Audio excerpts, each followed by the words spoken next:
हरे कृष्णा। आप सभी का बहुत बहुत स्वागत है हमारे 18 डेज के कोर्स में। आज हम चैप्टर 3 कर्म योग के बारे में बात करेंगे। तो अभी हमने क्या जाना था?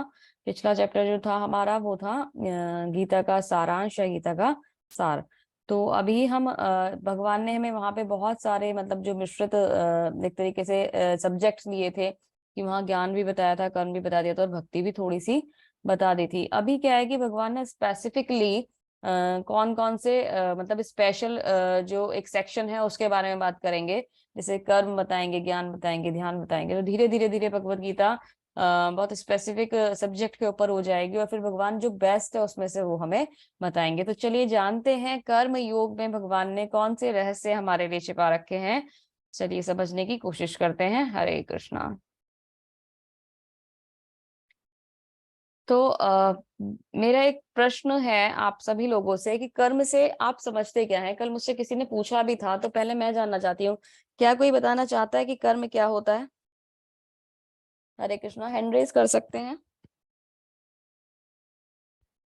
हरे कृष्णा। जी, तनिष्का सोनी माता जी। जी माता जी बताइए। माता जी, कर्म वो होता है जब हमारा कोई भी प्रारब्ध है और उसमें काल भी सम्मिलित हो, मतलब हमारे प्रारब्ध के अनुसार काल चले और हमारा प्रारब्ध हमसे कोई क्रिया करवाए, फिर वो हम्म। हमारा कर्म कहलाएगा। क्योंकि पूर्व जन्म के जो हमारे कर्म होंगे, जो पूर्व हम्म। जन्म की हमारी क्रियाएं होंगी, वो संचित रहती हैं। फिर उस हिसाब से काल चलता है और हमसे वही क्रियाएं हमारे प्रारब्ध अनुसार करवाता है। बहुत सुंदर माता जी, आपने तो बहुत डीप बता दिया। हरे कृष्णा। हरे अनीश कृष्ण। कुमार प्रभु जी, हरे कृष्णा। हरे कृष्ण माता जी। हरे कृष्णा प्रभु जी। मुझे मैंने एक बार पढ़ा था, तो मुझे जितना समझ में आया है मैं उतना बताऊंगा। जी। तो कर्म मतलब मीन्स अच्छा काम हम्म। जो भगवान की सेवा में किया जाता है। बहुत सुंदर, बहुत सुंदर। हरे कृष्णा। और हाँ, इतना ही पता है। हरे कृष्णा। चलिए ठीक। बहुत साधारण शब्दों में समझने की कोशिश करते हैं कि कर्म क्या है या भगवान उसके बारे में क्या बता रहे हैं। ठीक है, जानते हैं। कर्म योग हम पढ़ रहे हैं। कर्म योग, कर्म योग और कर्मकांड एक समान नहीं है, दो अलग अलग चीजें हैं। कर्म योग और कर्मकांड। कर्मकांड क्या है? कर्मकांड है देवी देवताओं की पूजा करना आत्महित या इंद्रिय भोग के लिए। जब हम किसी कार्य को अपनी इंद्रिय तुष्टि के लिए, अपनी इच्छाओं की पूर्ति के लिए करते हैं, तो उसे क्या कहा जाता है? कर्म कांड। जैसे कि हमने क्या करा, हमने ये बोला कि हमें कोई रिजल्ट चाहिए किसी चीज का। जैसे कि मुझे मार्क्स चाहिए कुछ अच्छे, तो मैंने बोला कि अगर मेरे इतने अच्छे मार्क्स आ गए या मेरे इतने अच्छे मार्क्स आ जाए, मैं इस चीज के इसका पास करूंगी, इस देवी देवता के लिए पास रख लूंगी, या मैं मंदिर जाऊंगी, नंगे पैर जाऊंगी। ऐसी ऐसी ऐसी ना बहुत सारे लोग ना मतलब अपने साथ चीजें लगा लेते हैं कि मैं ये करूंगा अगर मेरा ये काम हो जाए, तो ऐसी कंडीशंस अपने साथ बना लेते हैं। तो क्या होता है, वो जो कंडीशन है जहां पर हम खुद को हम किसी इच्छा के अगेंस्ट वो पूजा कर रहे हैं और स्पेशली देवी देवताओं की पूजा कर रहे हैं, तो वो क्या होता है? वो कर्म कांड कहलाता है। जहां पे हम भौतिक इच्छाओं की अपने एक लिस्ट जारी कर देते हैं कि भगवान, मेरा भगवान नहीं, देवी देवताओं से करता है एक्चुअली, कि हमारा ये काम हो जाए तो मैं ये काम कर दूंगा, या फिर मैं ये काम कर रहा हूँ, मैं आपका फास्ट कर रहा हूँ, आपकी पूजा कर रहा हूँ, आपके मंदिर आ रहा हूँ, आपको जल चढ़ा रहा हूँ। ऐसे ऐसे हम लोग ना बहुत सारे कुछ डिसीजंस ले लेते हैं और फिर कहते हैं कि आप मेरा ये काम कर दो, मतलब मुझे आप ये फल दे दो। तो हम हमेशा फल के साथ जब भक्ति करते हैं तो उसे क्या कहते हैं? कर्म कांड कहते हैं। फिर वहीं भगवान बताते हैं कि भाई कर्म कांड तो ये हो गया, तो कर्म योग क्या है? कर्म योग इसके बिल्कुल विपरीत है। यह लगातार प्रयास में परमेश्वर को खुश करने के लिए जो परमेश्वर की सेवा करी जाती है, कर्म योग कहलाता है। मतलब कर्म योग क्या है, योग का मीनिंग क्या होता है? एक्चुअली योग का मीनिंग कोई बताएगा मुझे? बहुत सिंपल है, जल्दी से बताइए, योग क्या होता है? हरे कृष्णा, जल्दी से बोलिए।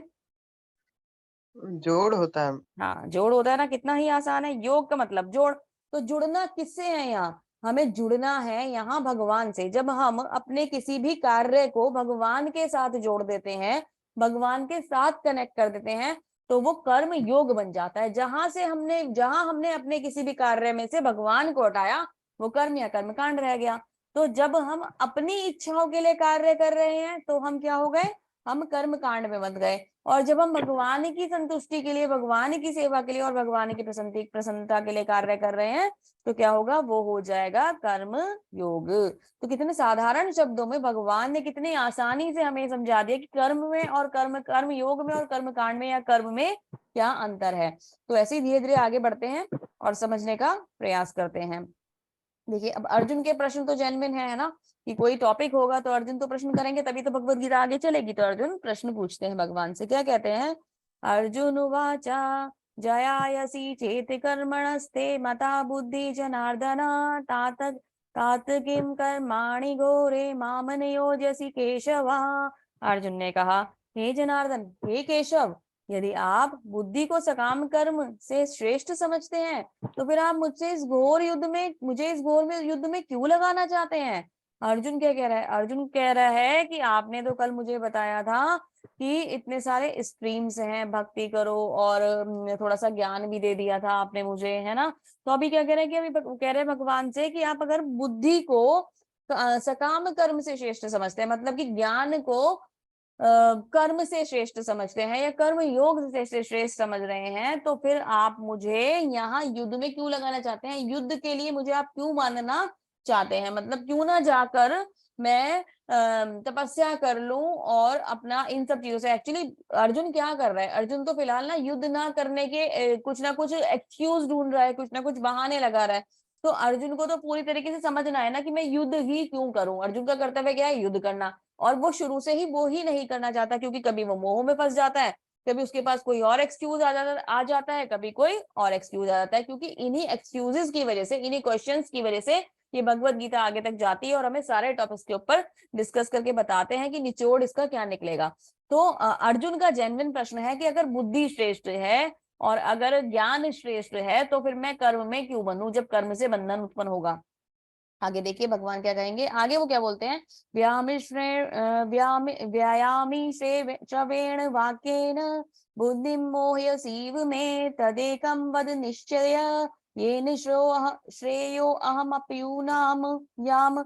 आपके व्यमिश्रित अनेकार्थ वाले उपदेशों से मेरी बुद्धि जो है वो मोहित हो गई है, अतः कृपया करके निश्चय पूर्वक मुझे बताएं कि इन सारे में से मेरे लिए सर्वाधिक श्रेय कर क्या है। कह रहे हैं कि भगवान आपने इतने सारे टॉपिक, अभी तो जबकि भगवत गीता तो शुरू ही हुई है, अर्जुन कंफ्यूज है। कहते हैं कि भगवान आपने इतनी सारी चीजें मुझे बता दी, मुझे समझ में नहीं आ रहा है कि मैं क्या करूं, कहाँ जाऊं, आप मुझे बताइए कि मेरे लिए श्रेय कर क्या है।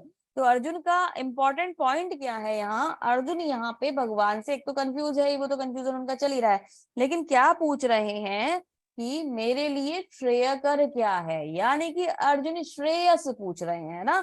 तो जर्नली हम लोग क्या करते हैं, हम जो हमें प्रिय होता है हम प्रेयस की तरफ भागते हैं ना, जो हमें प्रिय है हम वो करेंगे, जो हम करना चाहते हैं हम वो करेंगे, जो हमें अच्छा लगता है हम वो करेंगे, जिससे हमें संतुष्टि मिलती है हम वो करेंगे। हम बिल्कुल भी ये नहीं चाहते कि जो हमारे लिए बेस्ट होगा या भगवान ने जो हमारे लिए बेस्ट सोच के रखा है हम वो कार्य करें। तो हम हमेशा अपनी इच्छा के अनुसार, अपनी संतुष्टि के अनुसार, अपने तुष्टि के अनुसार कार्य करना चाहते हैं, जैसा मैंने सोचा वो बेस्ट है। अपने आप योजना बनाते हैं, भाई अब मैं ये कर दूंगा, फिर मेरा इस ईयर ये एग्जाम निकल जाएगा, फिर मैं अगले साल वहां एडमिशन ले लूंगा, फिर ये हो जाएगा, फिर वो हो जाएगा, फिर वो हो जाएगा। हम अपने अकॉर्डिंग सारे डिसीजंस लेके बैठ जाते हैं, लेकिन भगवान ने हमारे लिए एक प्लानिंग करके अलग ही रखी होती है। और वो जो मास्टर प्लान होता है ना, वो बाद में धीरे धीरे धीरे हमारे सामने रिवील होता जाता है। फिर हम सोचते हैं अरे मैं तो करना ये चाहता था, होना तो ये था, है ना। तो हम उस चीज में लग जाते हैं कि मतलब मैंने तो कुछ और सोचा था, हो कुछ और रहा है। तो प्लान जो है भगवान हमारे लिए बेस्ट वाला जो होता है ना, वो ऑफर हमें देते हैं। भगवान हमारे लिए ऐसे नहीं कि मैंने ये चाहा तो भगवान ने मुझे दे दिया, भगवान जो हमें देते हैं वो सबसे ज्यादा सुंदर होता है, सबसे ज्यादा अच्छा होता है, सबसे ज्यादा श्रेयकर होता है हमारे लिए। तो भगवान हमें वो चीज देते हैं जो सबसे अच्छी होती है। तो अर्जुन क्या कह रहा है, अर्जुन ये कह रहा है, अर्जुन रिक्वेस्ट कर रहा है कि भगवान आप मुझे वो बता दो जो मेरे लिए दी बेस्ट हो, आपने मुझे सबसे अच्छा देना है, मुझे पता है, मुझे विश्वास है, तो मेरे लिए सबसे अच्छा वाला जो है आप वो मुझे बता दो कि मुझे करना क्या है। तो हमें भी अपने जीवन में ऐसे ही चीजों को अप्लाई करना चाहिए। मतलब हमें क्या चाहिए कि हम हमेशा अपनी इच्छाओं के अकॉर्डिंग चीजें काम ना करना चाहें, हम वो करना चाहें जो बेस्ट है या जो भगवान ने हमारे लिए सोच के रखा है। ठीक है, तो श्रेयस की तरफ जाना चाहिए, प्रेयस की तरफ नहीं जाना चाहिए। तो अब क्या करते हैं, भगवान उनको आंसर करना शुरू करते हैं। श्री भगवान वाचा लोके अस्मिन् द्विविधा निष्ठा पुरा प्रोक्ता मया नघा ज्ञान योगेन संख्यानाम कर्म योगेन योगिनाम। श्री भगवान ने कहा, हे निष्पाप अर्जुन, मैं पहले ही बता चुका हूं कि आत्म साक्षात्कार प्रयत्न करने वाले दो प्रकार के पुरुष होते हैं। कुछ इसे ज्ञान योग द्वारा समझने का प्रयत्न करते हैं, कुछ लोग भक्ति द्वारा इसकी मतलब भक्ति में सेवा में लग जाते हैं। तो मतलब क्या कि भगवान बता रहे हैं आत्म साक्षात्कार यानी कि भगवान के संग जो एक संबंध स्थापित करने का तरीका है, जिसे हमने कल डिस्कस भी करा था, वो दो तरीके से किया जा सकता है। एक स्ट्रीम हो गई जिसमें हम ज्ञान के द्वारा जाते हैं, है ना, और एक स्ट्रीम हो गई जिसमें हम डायरेक्टली भक्ति सेवा में लग जाते हैं, है ना, डायरेक्टली भगवान की सेवा करना शुरू कर देते हैं। तो ज्ञान द्वारा जब हम जाते हैं तो कुछ हम उसके रिगार्डिंग जो हमारी भक्ति के रिगार्डिंग है, हम बुद्धि का उपयोग करके ज्ञान को अर्जित करते हैं और फिर हम ध्यान में चले जाते हैं ना, और हम मतलब एक भगवान का जो रूप है निराकार रूप, उसकी तरफ चेतना अपनी बढ़ा लेते हैं, कुछ इस तरीके से कार्य करते हैं। या फिर हम एक तरीका ये हो गया कि हम आत्मचिंतन में ना बैठकर, मंथन में ना बैठकर, ध्यान में समाधि में ना बैठकर हम क्या करते हैं, हम डायरेक्ट प्रभु की सेवा में लग जाते हैं, भगवान के नाम का भजन करते हैं, भगवान के नाम का कीर्तन करते हैं। तो दो तरीके हैं, भगवान कह रहे हैं कि मैंने पहले ही बताया है कि ये दो तरीके हैं, दो प्रकार से ये कार्य हो सकता है।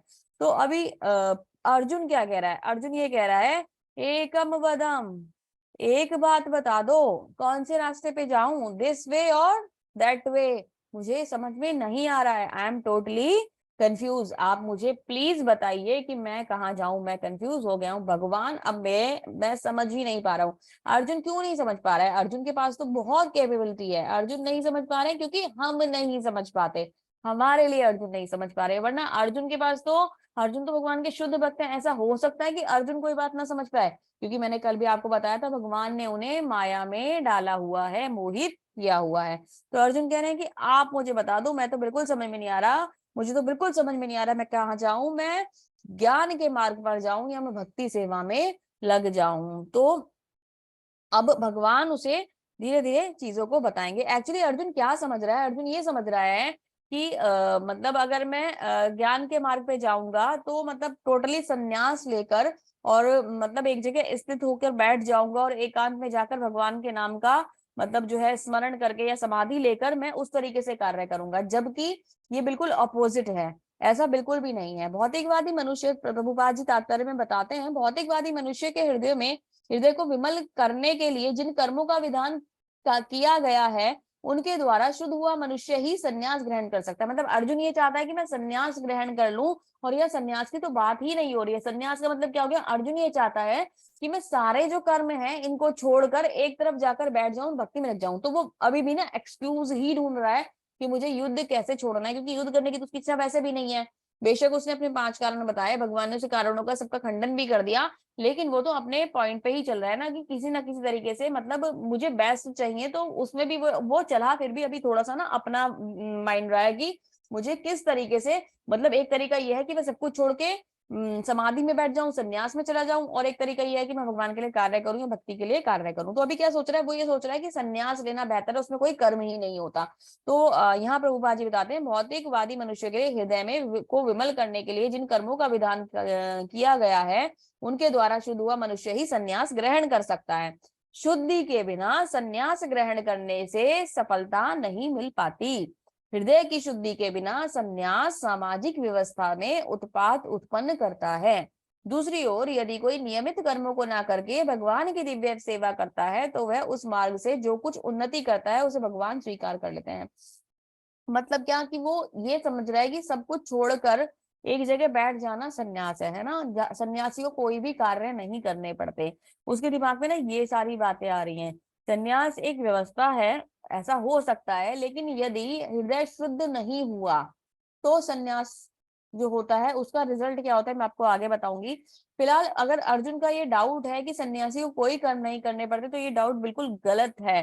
सन्यासी जहां होता है वो भगवान का ध्यान या जैसे भी मतलब भगवान के साथ एक कनेक्शन एस्टेब्लिश करता है, तो ऐसा नहीं है कि सन्यासी को कुछ नहीं करना पड़ता, भोजन तो उन्हें भी ग्रहण करना पड़ेगा, तो उसके लिए उन्हें भी प्रयत्न करना पड़ेगा। और आप कहें कि माता जी वो तो तपस्या में इतने लीन हैं कि वो भोजन नहीं करते, वो तो बस साधना में बैठे रहते हैं। तो आप एक बात बताइए, कोई कर्म करें या ना करें, सांस तो वो भी लेते होंगे ना, तो सांस लेना भी एक अपने आप में कर्म है, वो तो नहीं छोड़ी ना उन्होंने, वो तो वो ले ही रहे हैं, तो कर्म तो छूट ही नहीं सकता। जब कर्म छूट ही नहीं सकता तो हम इससे भागना क्यों चाहते हैं? फिर तो हमें इसे सही तरीके से करना चाहिए ना, कि हम सही तरीके से कर्म करें। कर्म मतलब हम क्या कर रहे हैं कि हम ये सोचकर कि हमें कर्म ना करना पड़े, सब चीजों से मुंह मोड़कर बैठ जाएं, तो ये सही नहीं है। कर्म जैसा कि आप सभी लोग जानते हैं 3 प्रकार के होते हैं, अच्छे कर्म, बुरे कर्म, जर्नली जो हम बता देते हैं, और फिर होते हैं हमारे कृष्ण कर्म। तो अच्छे कर्म को हम सकाम कर्म यहाँ बोलते हैं, लेकिन जो अच्छे कर्म है वो पुण्य कर्म भी हो सकते हैं, सकाम कर्म भी हो सकते हैं, ठीक है। बुरे कर्म तो आपको पता ही है, नेगेटिविटी वाले जो कर्म हो गए। और कृष्ण कर्म 3 प्रकार के इसमें कर्म होते हैं। तो जो अच्छे कर्म होते हैं और बुरे कर्म होते हैं उनका रिजल्ट होता है, और कृष्ण कर्म जो होते हैं वो हमें किसी फल से नहीं बांधते। अभी यहाँ फिलहाल समझ लेते हैं कि जो संन्यास है वो बेहतर है या इसके अलावा भी कुछ और हो सकता है। पहली बात तो ये कि प्रभुपाद जी क्या कह रहे हैं, प्रभुपाद जी यहाँ जोर दे रहे हैं इस बात को बताने की मन की शुद्धि के बिना तो सन्यास भी विफल है। अगर मन शुद्ध नहीं हुआ तो सन्यास में जाने का कोई फायदा नहीं होने वाला। अगर आप यहाँ से देखो, होता क्या है कि हमने सारी सिचुएशन अपने अकॉर्डिंग बना ली। सन्यास का मतलब यह है कि किसी एकांत जगह में वास करेंगे, शुद्ध और पवित्र वो स्थान होना चाहिए, वहां पे जाकर वास करेंगे और साधना किसी भी माध्यम से भगवान की भक्ति में मतलब लग जाएंगे, यानी कि साधना में बैठ जाएंगे, है ना। ये सन्यास हो गया। घर छोड़ देंगे, आसपास का जो हमारा जो भी फैसिलिटीज है उनको छोड़ देंगे, त्याग देंगे, ये सन्यास मान के लोग ऐसा करना चाहते हैं। लेकिन एक तो ये पॉसिबल नहीं है आज के टाइम में, है ना, क्योंकि ये तो रिलेवेंट नहीं है कि आप सब कुछ छोड़ के चले जाओ। दूसरी बात ये कि ये करने के लिए मन का शुद्ध होना बहुत ज्यादा जरूरी है। क्या हमारा मन उतना शुद्ध है?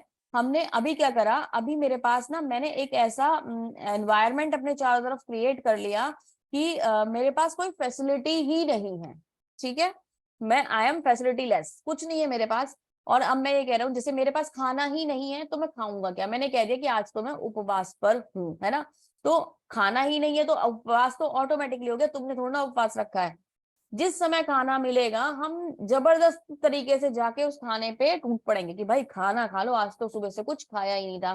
तो अगर हम उसको उपवास कहने लग जाएं तो वो उपवास नहीं होगा। उपवास क्या होगा? जब आप इंटेंशनली फास्टिंग करेंगे, भगवान का नाम लेकर आपने निश्चय किया है कि मैं इस दिन, जैसे में एकादशी का फास्ट करते हैं, तो आज मुझे उपवास करना है। आपके पास आज आपने घर में कुछ बनाया नहीं और कह दिया कि जी हमारा तो उपवास है, तो ये सही नहीं है। जैसे ही खाना बनेगा वैसे ही आप उस खाने को खा लेंगे और आपका उपवास जो है वो खत्म हो जाएगा। तो वो इंटेंशनली नहीं था। तो हम ये जो संन्यास वाली सिचुएशन है ना, ये भी कुछ इसी तरीके की है। अगर हम आर्टिफिशियली उस सिचुएशन को क्रिएट कर लेते हैं कि मेरे पास फैसिलिटी ही नहीं है और हम खुद को सन्यासी मानने लग जाएं, तो सन्यासी नहीं हो सकते, है ना। जैसे ही हमारे पास फैसिलिटीज आएंगी हमारा पतन हो सकता है। तो प्रभुपाद जी इस बात को यहाँ समझाने की कोशिश कर रहे हैं। आगे देखिए भगवान क्या बताते हैं। कर्म इंद्रियाणि संयम यस्ते मनसा स्मरन् इंद्रियार्थ विमूढ़ात्मा मिथ्याचार मुच्यते। जो कर्म इंद्रियों को वश में करता है किंतु जिसका मन इंद्रिय विषय के चिंतन करता रहता है, वह निश्चित रूप से स्वयं को धोखा देता है और मिथ्याचारी कहलाता है। तो कर्म इंद्रियों को वश में कर लिया, यानी कि काम जो भी कुछ है उससे आपने खुद को रोक लिया उस कार्य को करने से, ठीक है। लेकिन अभी फिजिकली तो आप वो कार्य नहीं कर रहे हो, पर दिमाग में क्या चल रहा है? भूख लग रही है, बहुत तेज भूख लग रही है, बहुत तेज भूख लग रही है, बहुत तेज भूख लग रही है ना। वैसे तो आपने क्या कह दिया, मेरा फास्ट है, और ऐसे भूख लग रही है, भूख लग रही है, भूख लग रही है, तो क्या होगा? जैसे ही भोजन आएगा आप खा लोगे। अब इन्हें देखो महाराज जी को, ये क्या कर रहे हैं? ये साधु है ना, साधु का वेश है, लेकिन जैसे ही इनके पास अवेलेबिलिटी हुई रिसोर्सिस की, उन्होंने उनका उपयोग करना शुरू कर दिया। Smoking and mobile phone both are, क्या कहना चाहिए हमें, क्या है ये? मतलब इंद्रिय भोग के लिए इस तरीके से इस्तेमाल करी जाने वाली वस्तुएं, है ना। तो अभी ये क्या कर रहे हैं, जबकि इनका जो वेश है, इनका जो मतलब क्या कहते हैं, उसके अकॉर्डिंग जो इनका आचरण होना चाहिए बहुत अलग होना चाहिए, है ना। इन्हें इन सब चीजों में नहीं आना चाहिए अगर ये सन्यासी हैं या साधु हैं या जो भी हैं। तो इनको ये सब चीजें नहीं करनी चाहिए, लेकिन ये कर रहे हैं क्योंकि जो संन्यास का लेवल है ना, जब मन की और आत्मा की शुद्धि ही नहीं हुई है, दिमाग से हमने उस चीज को निकाला ही नहीं है, इंद्रिय विषय यानी कि हम भोग की कोई ना कोई वस्तु के बारे में सोचते ही रहते हैं, तो इस तरीके का पतन निश्चित हो जाता है। तो ये बहुत ही गलत होता है। इन लोगों को क्या कहा जाता है? इस तरीके के लोगों को मिथ्याचारी कहा जाता है, यानी कि दिखावे के लिए किए जाने वाले काम कर रहे हैं ये मिथ्याचारी, मतलब झूठा एक दिखावा एक तरीके से कर रहे हैं। तो भगवान बता रहे हैं कि ऐसे लोग जो मिथ्याचारी होते हैं, आर्टिफिशियली अपने चारों तरफ एनवायरनमेंट बना लेते हैं, और उसके बाद जैसे ही फैसिलिटीज मिलती हैं वो फॉल डाउन के शिकार हो जाते हैं। इसमें एक स्टोरी आती है भरत महाराज की, आप सब लोगों ने सुनी भी होगी, जिन्होंने नहीं सुनी उन्हें मैं बताती हूँ। भरत महाराज बहुत ही एक अच्छे राजा थे, तो उन्होंने क्या निश्चय करा कि अब मैं तो भगवान की भक्ति करूंगा और संन्यास ले लूंगा। अलग अलग पार्ट्स में स्टोरी चलेगी हमारे साथ, भागवतम में बहुत बड़ी स्टोरी है, तो जैसे जैसे आती जाएगी वैसे वैसे मैं उतना उतना पार्ट आपको बताऊंगी इसका। उन्होंने क्या करा कि मतलब मैं क्या बोलते हैं कि संन्यास लूंगा और अब मुझे सब चीजों को छोड़ना है, और वो जंगल में चले जाते हैं और जाकर एक कुटिया बनाकर सारा कुछ अपना जो राज्य था उसे त्याग देते हैं, और एक कुटिया बनाकर वहां पर रहने लगते हैं, और सारे जितने भी उनके पास फैसिलिटीज थी सबको छोड़ देते हैं। तो एकदम से उन्होंने त्याग कर दिया सब कुछ चीजों का। एक राजा के लिए इतना त्याग करना एक बहुत बड़ी बात होती है कि आसक्ति को उन्होंने खत्म कर दिया। आसक्ति यानी अटैचमेंट उन्होंने खत्म कर दिया, और वो कहाँ के बैठ गए? जंगल में आकर बैठ गए। अभी क्या होता है? अभी ये होता है कि वो वहां तो चले गए, अकेले रह रहे थे, आराम से उनका पूजा भजन जो भी था वो चल रहा था। अचानक से उन्हें क्या होता है, उनको एक हिरनी दिख जाती है। उसके साथ उसका एक छोटा बच्चा होता है, वो शायद एक नदी पार कर रहे होते हैं, या वो बच्चा होने वाला होता है, कुछ इस तरह की सिचुएशन होती है। तो हिरनी जो होती है वो मर जाती है या बह जाती है पानी में, और जो वो बच्चा होता है वो वहीं रह जाता है। तो जब भरत महाराज उस बच्चे को देखते हैं तो उस बच्चे को उठा लेते हैं और लेके आ जाते हैं, और उसका पालन पोषण करना शुरू कर देते हैं, क्योंकि हिरण का बच्चा तो वैसे ही बहुत सुंदर होता है, हिरण बहुत सुंदर होता है, चंचल भी वो बहुत ज्यादा होता है। तो उनका मन जो है ना वो हिरण के साथ लगना शुरू हो जाता है। जिस मन को वो मन की वजह से वो जंगल में आके रहने लगे थे, अपना घर छोड़ के अपना परिवार छोड़ के, वो आसक्ति वो मन उन्होंने कहाँ लगा लिया? वो मन उन्होंने लगा लिया उस हिरण के साथ। तो वो उसे उतना प्यार करते हैं, एक बच्चे की तरह उसे पालते हैं और एक बच्चे की तरह उसे रखते हैं। ठीक है। तो आसक्ति जो वो वहां से छोड़ के आए थे, क्या हुआ? यहाँ जंगल में रहने के बाद भी एक तरीके से ये पतन ही कहलाता है। जो मोह उन्होंने छोड़ दिया था, जो अटैचमेंट उन्होंने खत्म कर दिया था, वो उन्होंने कहाँ जोड़ लिया? वो उन्होंने जोड़ लिया एक हिरन के बच्चे में। जबकि एक परिवार जहाँ पे वो रह रहे थे, अगर वो उसको वहीं पे सही तरीके से निर्वाह करते रहते तो वो बेटर था। सब कुछ छोड़ के आने के बाद कहाँ जुड़ गए? हिरन में जुड़ गए। बहुत बड़े मतलब एक तरीके से तपस्वी थे वो। तो मोह जो था वो वहां कनेक्ट हो गया, तो ये एक तरीके का पतन हो गया। जो मैं आपको भी बता रही हूँ कि जैसे ही मतलब हमारे पास कोई फैसिलिटी आती है तो पतन हो जाता है। वही कंडीशन किनके साथ हुई? वही कंडीशन हुई भरत महाराज के साथ। चलिए आगे जानते हैं। तो भगवान क्या कह रहे हैं? अब तुम ऐसा करो कि ये जो सारे कार्य हैं ये तो बंधन करने वाले हैं, तो तुम इन्हें छोड़ दो। इससे अलावा एक स्पेशल चीज मैं तुम्हें बताता हूँ। क्या कहते हैं? श्री विष्णु के लिए यज्ञ के रूप में कार्य करना चाहिए, अन्यथा कर्म के द्वारा भौतिक जगत में बंधन उत्पन्न होता है। अतः हे कुंती पुत्र, उनकी प्रसन्नता के लिए कार्य करो, नियत कर्म करो, इस तरह तुम बंधन से मुक्त हो जाओगे। जैसा कि मैंने आपको बताया, 2-3 प्रकार के कर्म होते हैं, सकाम कर्म और विकर्म और अकर्म। तो क्या हो गया कि जो सकाम कर्म होते हैं वो हो गए पॉजिटिव कर्म, है ना, यानी कि सात्विक कर्म। जो विकर्म हो गए वो हो गए नेगेटिव कर्म, और जो अकर्म हो गए वो हो गए भक्तिमय कर्म या कृष्णमय कर्म। तो जो सकाम कर्म है वो जैसे कि आपने सही डायरेक्शन में जो गाइडलाइन दी हुई है उसके अकॉर्डिंग कर्म करा।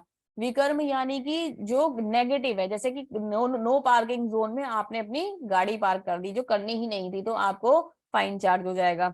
तो वो हो गया विकर्म, लेकिन कहीं ना कहीं फल बंध गया उसके साथ, है ना। जब हम अकर्म करते हैं यानी कि भगवान की सेवा में कर्म करते हैं, तो क्या होता है? वहां पर हम किसी भी बंधन से नहीं बंधते, वहां हम हर बंधन से मुक्त होते हैं। और ये क्या है? ये है कर्म योग। अब ये बात को बिल्कुल सही तरीके से समझिए, कर्म को हमने क्या कर दिया? भगवान के साथ जोड़ दिया। जैसे कि आप खाना आज भी खाते हैं, कल भी खाते थे और हमेशा खाते रहेंगे जब तक हमारा जीवन रहेगा। इसी खाने को, इसी भोजन को यदि आप भगवान के साथ कनेक्ट कर देंगे तो वो क्या बन जाएगा? प्रसादम, है ना। और प्रसादम जो होता है वो कर्म बंधन से मुक्ति दिलाता है। जैसे आपके घर में कोई गेस्ट आते हैं तो आप उनको वेलकम करते हैं, सर्व करते हैं ना, तो आप उन्हें भी भोजन प्रदान, मतलब क्या कहते हैं, अवेलेबल कराते हैं, फूड अवेलेबल कराते हैं। तो जैसे आप उनको भोजन करा रहे हैं तो वो क्या दे रहा है? वो एक अच्छा कर्म है। आपके घर में गेस्ट आए हैं, आप उन्हें खाना खिलाने, बहुत अच्छी बात है, लेकिन क्या हो गया? सकाम कर्म हो गया, बंधन लग गया आपके साथ, है ना, और वो फल देगा आगे जाके। तो आपको क्या करना है? आपको ये करना है कि आपको हर चीज को प्रसाद में बदल देना है। अगर हम, मतलब भक्ति ये नहीं कहते कि कर्म करने बंद कर दो, सारे कर्म करो और अच्छे कर्म भी करो, ऐसा नहीं कह रही भक्ति कि अच्छे कर्म मत करो, लेकिन क्या कहते हैं कि उन कर्मों को आप भगवान से जोड़ दो। जैसे कि आपको भोजन खिलाना है तो उस भोजन को सबसे पहले भगवान को समर्पित कर दीजिए, फिर वो भोजन प्रसादम बन जाएगा और ब्लेसिंग्स उन्हें भी मिलेंगी और ब्लेसिंग्स आपको भी मिलेंगी और कोई बंधन नहीं लगेगा। ऐसे ही अगर आप किसी को किसी तरीके की कोई डोनेशन देना चाहते हैं, किसी की हेल्प करना चाहते हैं, किसी को कपड़े देना चाहते हैं, कुछ भी देना चाहते हैं, सब चीजों को भगवान से कनेक्ट कर दीजिए। तो क्या होगा कि ये बंधन से मुक्त आप हो जाएंगे और किसी भी तरीके का आपको बंधन नहीं लगेगा, क्योंकि कृष्ण कर्म में कोई बंधन नहीं होता। भगवान की भक्ति में जो, या भगवान की सेवा के जो कार्य होते हैं वो हमें किसी भी बंधन से मुक्त रखते हैं। तात्पर्य में प्रभुपाद जी क्या कहते हैं? अतः भगवान विष्णु की प्रसन्नता के लिए कर्म करना चाहिए। इस जगत में किए जाने वाला अन्य कोई कर्म बंधन का कारण होगा, क्योंकि अच्छे तथा बुरे कर्मों के फल होते हैं और कोई भी फल कर्म करने वाले को बांध लेता है। अतः कृष्ण या विष्णु की प्रसन्नता के लिए कार्य करने के लिए कृष्ण भावना भवित होना होगा, यानी कृष्ण स्ट्रीम में जाना होगा आपको, है ना। जब कोई ऐसा कर्म करता है तो वह मुक्त दशा को प्राप्त रहता है। यही महान कर्म कौशल है। प्रारंभ में इस विधि में अत्यंत कुशल मार्गदर्शन की आवश्यकता होती है। तो ऐसे ही नहीं किया जा सकता। एक मार्गदर्शन, एक गाइडेंस अगर हमारे पास होगा, गाइडेंस उसका होता है गुरु का, है ना, तो हम उसकी, उनकी शरण में, उनकी गाइडेंस में इस कार्य को बहुत अच्छे से कर सकते हैं। तो भक्ति भी सीखनी पड़ती है, ऐसे ही नहीं आ जाएगी भक्ति कि कहीं भी बैठ के बस सिर्फ, मतलब जैसा मन करा वैसा ही राग आलाप लिया, ऐसे नहीं होती भक्ति, ना। उसको भी जो सही प्रोसीजर है फॉलो करना होता है, और वो कौन बताते हैं? वो हमें हमारे गुरु बताते हैं। तो चलिए आगे क्या है जानते हैं। यज्ञों के द्वारा प्रसन्न होकर देवता तुम्हें भी प्रसन्न करेंगे, और इस तरह मनुष्यों के द्वारा, अभी हम ये बेसिकली क्या है कि आप ये कर तो रहे हो, तो सॉरी मैंने आपको थोड़ा सा पीछे कर दिया। ये हम कर तो रहे हैं, लेकिन अब बात ये है कि हम भगवान, मतलब करें क्यों, ऐसा क्यों करें, इससे करने से फायदा क्या होगा? तो ये जो बात है ना, इसको आगे यहाँ समझेंगे हम। तो क्या कह रहे हैं? यज्ञों के द्वारा प्रसन्न होकर देवता भी तुम्हें प्रसन्न करेंगे, और इस तरह मनुष्य तथा देवताओं के मध्य सहयोग से सबको सफलता, संपन्नता प्राप्त होगी। तो एक्चुअली क्या है कि भगवान जी ने क्या कर रखा है? देवी देवताओं को अपॉइंट कर रखा है ना। देवी देवताओं को किस लिए अपॉइंट कर रखा है? कि वो जो मनुष्य यहाँ रहते हैं या जीव जंतु यहाँ रहते हैं उनको फैसिलिटीज प्रोवाइड कराएं, और वो करते भी हैं, ठीक है। जैसे कि हम कोई इच्छा करते हैं, जब हम कोई कामना करते हैं तो वो हमें बहुत जल्दी से रिजल्ट दे देते हैं। देवी देवता जो होते हैं वो एक तरीके से ये समझ लीजिए कुछ ऑफिसर्स हैं कि जो जिनके पास हम जाते हैं तो भगवान, वो मतलब उनके पास भगवान ने उन्हें अथॉरिटी दे रखी है कि वो हमें वो फैसिलिटी प्रोवाइड करा सकते हैं। जैसे कि मैंने कहा कि मुझे मतलब कैसे बताऊं कि एक अच्छा, मतलब क्या कहते हैं, बहुत सारा भोजन का भंडार चाहिए, तो अगर मैं पूजा करूं तो देवी देवता बहुत जल्दी प्लीज हो जाएंगे और वो हमें अन्न का भंडार दे देंगे या फैसिलिटीज प्रोवाइड करा देंगे। तो इसी तरीके से अलग अलग चीजों के लिए अलग अलग देवता का अपॉइंटमेंट भी होता रहता है। तो ये भगवान ने जो अरेंजमेंट करके रखा है, ये सही तरीके से बिल्कुल सिस्टमैटिक वे में बना के रखा है। लेकिन हम क्या करते हैं? उसका मिसयूज करते हैं हम ना। मतलब एक तो ये कि वो भगवान से रिलेट करके नहीं कर रहे हैं, दूसरी बात ये कि हम केवल, फिर हमारी लालसा इतनी बढ़ जाती है कि हम अपने अकॉर्डिंग ही सब चीजों की डिमांड पे डिमांड करते चले जाते हैं, और फिर देवी देवताओं की पूजा में ही लग जाते हैं, क्योंकि यहाँ से तो फल मिलने वाला है ना, हम जो चाहेंगे वो मिलेगा। तो उसी तरीके से हम लग जाते हैं, और अभी तक ना, मतलब अभी समझ लीजिए, मुझे ऐसा लगता है 70% लोग देवी देवताओं की पूजा में ही लगे रहते हैं, क्योंकि वो डायरेक्टली बेनिफिट देते हैं, बिना ये अंतर जाने कि हमें किनकी पूजा करनी चाहिए और किनकी पूजा से हमें सही मतलब एक तरीके से फल मिलेंगे। तो ये हम जानते ही नहीं है, और हम अपने अकॉर्डिंग पूजा पाठ करने में लगे रहते हैं। तो लेकिन फिर भी देवी देवताओं को अपॉइंट भगवान ने करा और वो हमारे सहयोग के लिए कार्य करते हैं। तो ये प्रभुपाद जी क्या कह रहे हैं? यज्ञ से मनुष्य के खाद्य पदार्थ शुद्ध होते हैं, और शुद्ध भोजन करने से मनुष्य का जीवन शुद्ध हो जाता है। ठीक है। जीवन शुद्ध होने से स्मृति के सूक्ष्म तंतु शुद्ध होते हैं और स्मृति तंतुओं के शुद्ध होने पर मनुष्य मुक्ति मार्ग का चिंतन कर सकता है। और ये सब मिलकर कृष्ण भावनामृत तक पहुंचाते हैं और आज के समाज के लिए सर्वाधिक आवश्यक है। तो जो हम यज्ञ वगैरह करते हैं उनसे जो हमें एक तरीके से रिजल्ट मिलता है वो शुद्ध अन्न मिलता है, जिसके ग्रहण करने से हमारी चेतना शुद्ध होती है और चेतना शुद्ध होने से हमारे कर्म शुद्ध हो जाते हैं, मन भगवान में लग जाता है और हम हर तरीके के कर्म बंधन से मुक्त हो जाते हैं और भगवान की भक्ति में और ज्यादा आगे बढ़ जाते हैं। तो यज्ञों का जो एक प्रोसीजर है वो बहुत ज्यादा जरूरी है, सही तरीके से यज्ञ करना चाहिए। अभी भगवान आगे बताएंगे कैसे।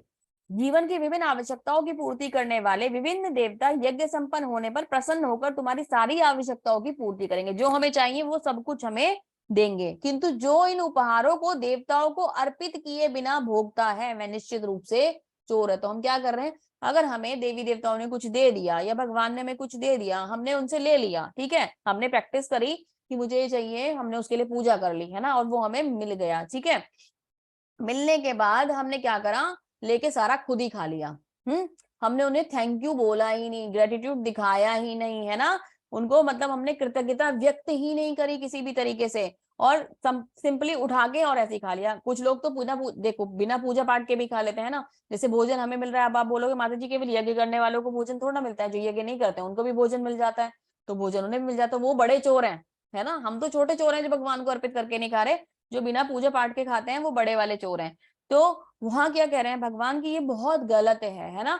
आपको किसी ने हेल्प करी, कैसे हेल्प करी कि आप उनके पास गए थे, जैसे कि आपको क्या बोलते हैं, क्या चाहिए था, चलिए मान लेते हैं आपका मोबाइल फोन काम नहीं कर रहा, उन्होंने आपको एक अर्जेंट कॉल करनी थी, आपने उनको बोला कि मुझे अपना मोबाइल फोन दे दीजिए, उन्होंने आपको मोबाइल फोन दे दिया, आपने एक कॉल जो अर्जेंट थी बिल्कुल उसी समय कर ली, आप उन्हें थैंक यू बोले बिना घर से वापिस आ गए, है ना। तो ये कोई तरीका नहीं हुआ, आपको तो उन्हें थैंक यू बोलना ही चाहिए था ना, और कभी उन्हें अगर जरूरत पड़े तो अगर वो कुछ कहें तो वो कार्य भी करना चाहिए था।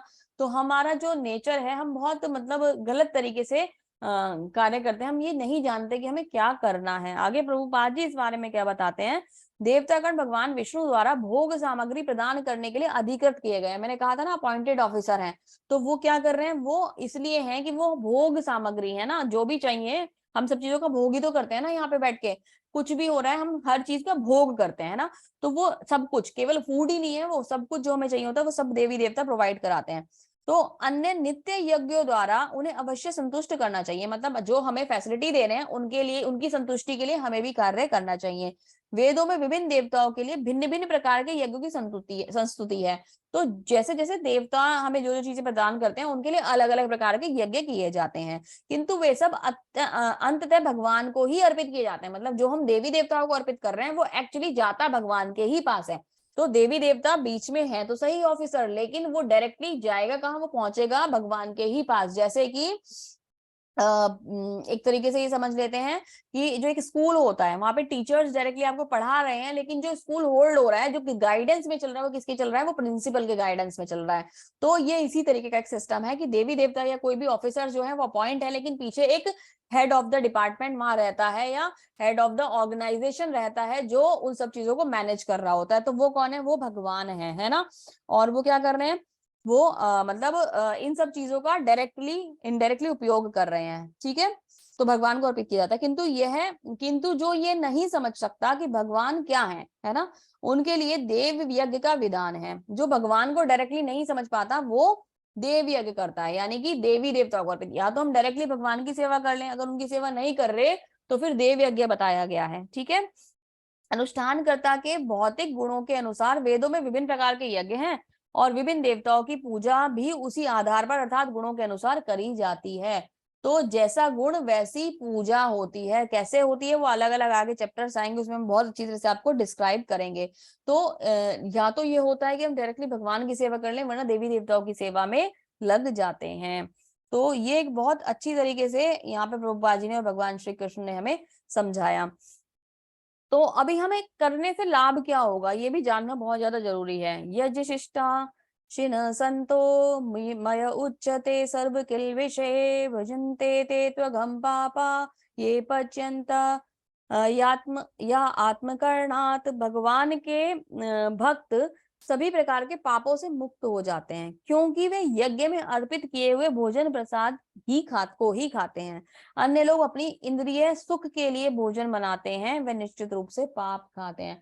तो हमें क्यों करना चाहिए, इसके करने से बेनिफिट क्या होगा? तो भगवान क्या कह रहे हैं कि जब हम इस भोजन को प्रसाद बना लेंगे और हम इस भोजन को प्रसाद बनाकर भगवान को अर्पित करके भगवान की सेवा करके खाएंगे, तो हम निश्चित रूप से मतलब एक तरीके से भगवान की कृपा प्राप्त करेंगे, है ना।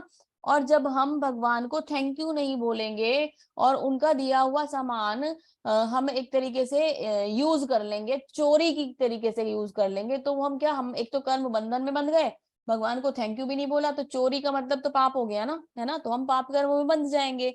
ये सब चीजें। एक बात बताइए, एक और भी बात है, जो भगवान हमें सब कुछ देने वाले हैं, ये मतलब जैसे हम हमारे यहाँ गेहूं उत्पन्न होता है, चावल होता है ना, ऐसे ही फल होते हैं और सारी चीजें वेजिटेबल्स हमारे पास आती हैं। तो ये सब हमने तो लगाई नहीं, लगा तो हम रहे हैं, देख प्रेजेंटली हम यहाँ कार्य कर रहे हैं, लेकिन प्रकृति किसने बनाई है? भगवान ने। बीज किसने दिए हैं? भगवान ने।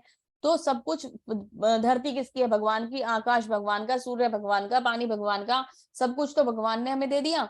और हम ये कह रहे हैं कि सब्जी जो है वो हमने उगा ली, अन्न जो है वो हमने उगा लिया। हमें कर्म करने के लिए भगवान ने भेजा था, वो हम ये सोचते हैं कि हम करते हैं, हम अपने आप को उससे जोड़ लेते हैं, जबकि हम भगवान की कृपा की वजह से ही वो कार्य कर पा रहे होते हैं। तो जिनकी वजह से वो फैसिलिटी मिली, एक बात बताओ, जो आपको भोजन दे रहे हैं, जो आपके लिए अरेंजमेंट कर रहे हैं, कोई भी व्यक्ति इस दुनिया में भूखा नहीं सोता। आपने सुना होगा ना, चाहे कितना भी मतलब क्या कहते हैं, कुछ भी हो जाए, उसे भगवान उसका अरेंजमेंट करके रखते हैं। हालांकि कर्म के संग इन चीजों को थोड़ा सा जोड़ा जाता है, पर फिर भी कोई ज्यादा खाता है, कोई कम खाता है, कोई अच्छा खाता है, कोई थोड़ा सा कम अच्छा खाता है, पर भगवान हर हर व्यवस्था को बना के रखते हैं। तो जो पूरी दुनिया को चला रहे हैं, पूरी दुनिया के लिए व्यवस्था बना रहे हैं, पशु पक्षी, आप ये सोच के देखो ना, इंसानों की तो बात अलग है, कोई पक्षी भी भूखा नहीं सोता, उसे भी कुछ ना कुछ मिल ही जाता है खाने के लिए, चाहे वो 2 टुकड़े ही क्यों ना हो, ठीक है।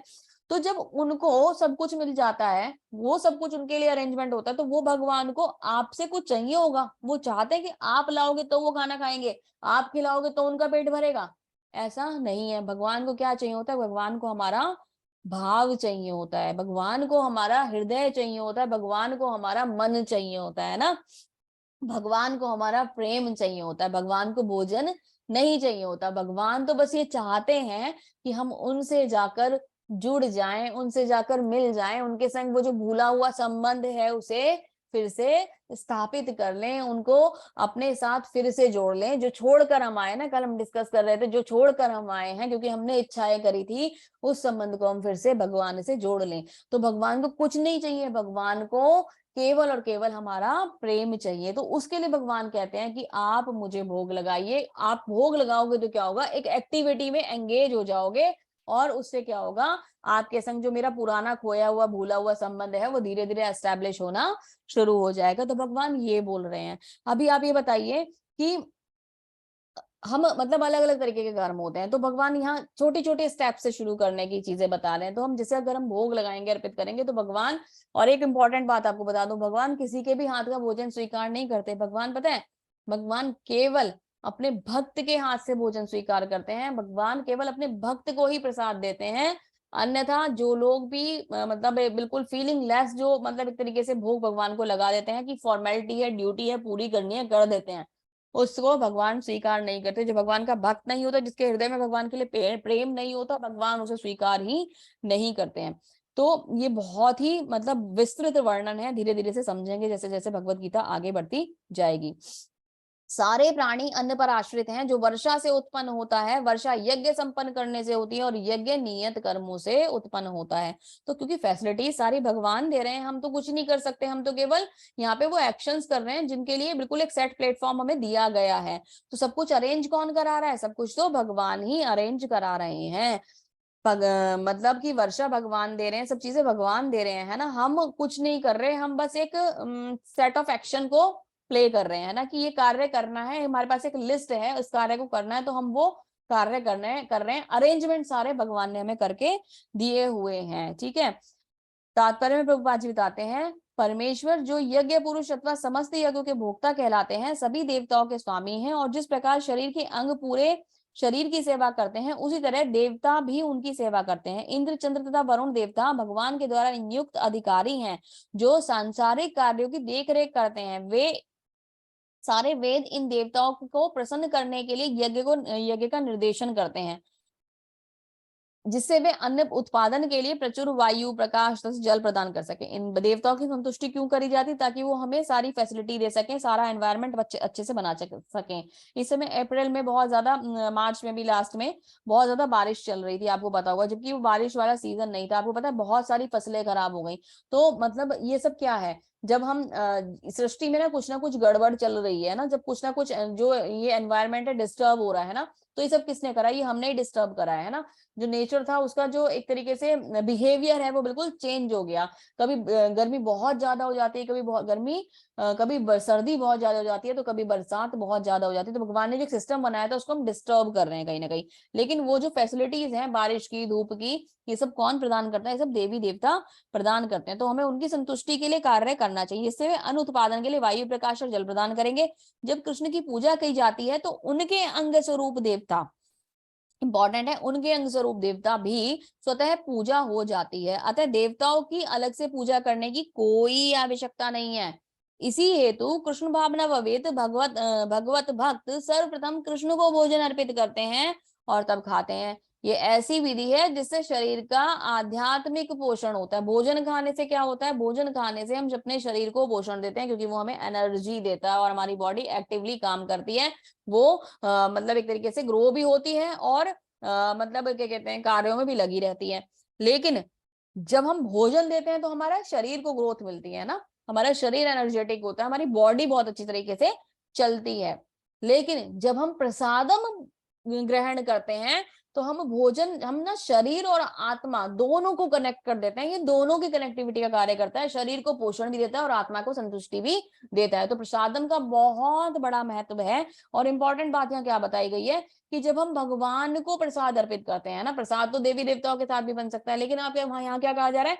हम प्रसाद भगवान को अर्पित करते हैं। भगवान को अर्पित करते हैं तो हम सबकी सेवा कर देते हैं।